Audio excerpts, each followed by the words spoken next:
आज दिनांक 24 मार्च.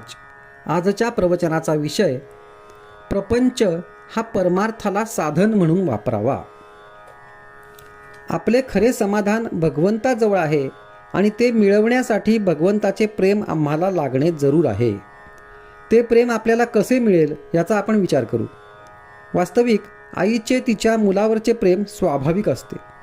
तिला मुलावर प्रेम कर म्हणून शिकवण्याची जरुरी नसते. त्याप्रमाणे भगवंतावर आपले प्रेम असणे जरूर आहे. मनुष्य जन्म हा भगवंताच्या प्राप्तीसाठी आहे. ईश्वराने एवढी सृष्टी निर्माण केली, पण मनुष्य देह निर्माण केल्यावर त्याला फार आनंद झाला.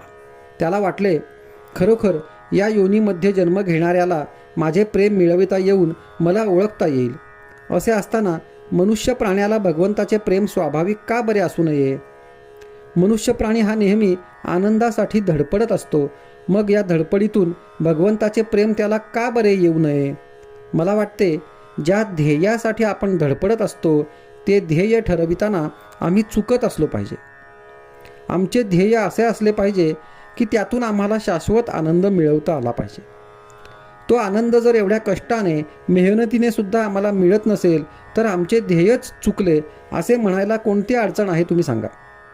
आज प्रपंच आम्हाला हवासा वाटतो. प्रपंचातल्या नाना तऱ्हेच्या गोष्टी आम्हाला सुख देतील असे वाटत असते आणि त्या मिळविण्यासाठी आम्ही अहर्निश झटत असतो. वस्तूसाठी चाललेली आमची धडपड ही खरे पाहता त्या वस्तूसाठी नसून त्यातून मला आनंद मिळेल या कल्पनेने, त्या आनंदासाठी आम्हाला ती वस्तू हवी असते. त्या वस्तूत मला समाधान मिळेल ही कल्पना नाहीशी व्हायला पाहिजे. आज प्रपंचात मला समाधान मिळेल असे वाटते, ती माझी कल्पना नाहीशी होणे जरूर आहे. ही प्रपंचाची आस जोपर्यंत आहे तोपर्यंत भगवंताचे दास आम्हाला होता येणार नाही आणि शाश्वत समाधान आम्हाला मिळणार नाही. तू जगाची आस सोडून दे, मी तुला शाश्वत आनंद देतो असे भगवंत आम्हाला सांगत आहे. ही जगाची आस, हे प्रपंचाचे प्रेम आम्हाला कसे सुटेल? प्रपंच सोडल्याशिवाय भगवंताचे प्रेम आम्हाला येणारच नाही का? प्रपंच सोडून देण्याची आज आमची तयारी नाही.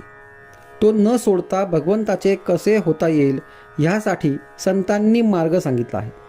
त्या मार्गाने आम्ही जाणे जरूर आहे.